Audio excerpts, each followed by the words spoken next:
पाकिस्तान ये डुबो देगा पाकिस्तान को, उस दहाने पे तो तबाही करके पहुंच चुके थे हमने रियासत को बचाना, ये सियासत को बचाना।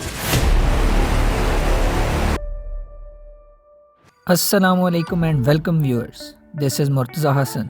पाकिस्तान में आजकल हर तरफ पाकिस्तान के डिफ़ॉल्ट होने की खबरें गर्दिश कर रही हैं।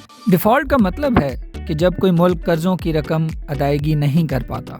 डिफ़ॉल्ट की वजूहात में कर्ज़ रकम का बहुत ज़्यादा हो जाना, इकनॉमिक क्राइसिस यानी मुआशी बदहाली, सियासी बेयकीनी या बैंकिंग क्राइसिस शामिल है। हालिया दौर में यूक्रेन, श्रीलंका, अर्जेंटीना और लेबनान जैसे मुल्क डिफ़ॉल्ट कर चुके हैं। पाकिस्तान भी इस वक्त डिफ़ॉल्ट करने के रिस्क पर समझा जाता है। पाकिस्तान में पॉलिटिकल क्राइसिस यानी सियासी बेयकीनी काफ़ी अरसे से मौजूद है। अब पाकिस्तान की मईशत के हालात भी कुछ खास बेहतर नहीं हैं। पाकिस्तान के फॉरेन एक्सचेंज रिजर्व $3.09 बिलियन तक गिर चुके हैं, जो कि कई सालों में पाकिस्तान की कम तरीन फॉरेन रिजर्व की सतह है। फॉरेन मिनिस्टर साक डार साहब के मुताबिक पाकिस्तान के फॉरेन रिजर्व $2.8 बिलियन से बढ़कर $3.8 बिलियन तक पहुंचे हैं, और पाकिस्तान ने न माजी में कभी डिफ़ॉल्ट किया है न अब करेगा। पाकिस्तान ने फिस्कल ईयर 2023 में $22 बिलियन का कर्ज और $10 बिलियन करंट अकाउंट डेफिसिट की मद में अता करना है। पाकिस्तान की एक्सपोर्ट्स में खातिर ख्वाह इजाफा न होने की वजह से पाकिस्तान इस रकम की अदायगी के लिए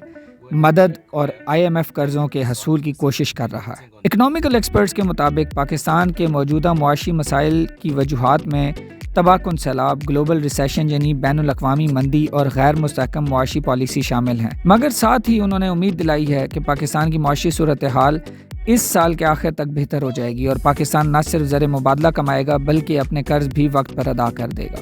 डिफ़ॉल्ट करने वाली कंट्रीज़ पर किए गए रिसर्चेस के मुताबिक फाइनेंशियल मिसमैनेजमेंट और पॉलिटिकल इंस्टेबिलिटी मुल्कों के डिफ़ॉल्ट करने की सबसे बड़ी वजूहात हैं, और बदकिस्मती से पाकिस्तान दोनों ही वजूहात में फंसा हुआ है।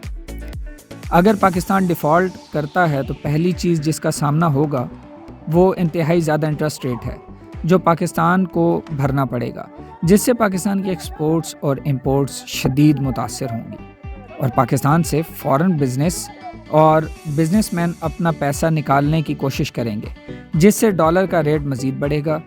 दूसरा मसला, फ़ॉरेन इन्वेस्टर्स के अपने लोकल शेयर्स बेचने से फ़ॉरेन मार्केट में एक्सचेंज रेट गिर जाएगा, जिसका असर पहले से बेहाल ट्रेड सेक्टर पर पड़ेगा और इंपोर्ट्स रुपए के रेट में कमी की वजह से मज़ीद महंगी होंगी। तीसरी चीज़, पाकिस्तान में इस बदतरीन मुआशी तूफ़ान को रोकने के लिए मज़ीद टैक्स बढ़ाने पड़ेंगे और ख़र्चा कम करना पड़ेगा।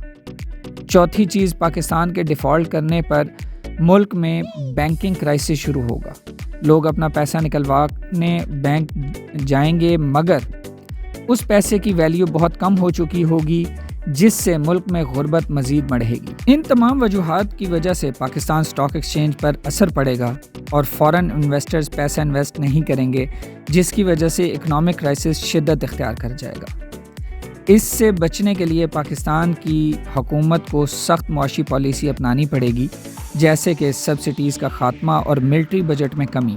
इसके साथ लाखों डॉलर की मनी लॉन्ड्रिंग की रोकथाम और टैक्स ना अदा करने वालों के खिलाफ सख्त कार्रवाई करनी पड़ेगी। मगर इन सब इक़दामात से पहले पाकिस्तान को पॉलिटिकल स्टेबिलिटी और मुस्तकिल मुआशी पॉलिसी पर काम करना पड़ेगा। पाकिस्तान के लिए एक खुशी की खबर ये भी है कि industrial and commercial bank of China यानी ICBC ने पाकिस्तान को $1.3 अरब के कर्ज दोबारा देने का फ़ैसला किया है, जिसकी पहली किस्त $500 मिलियन वसूल हो चुकी है। That's all for this video. Thank you for watching Inside Story.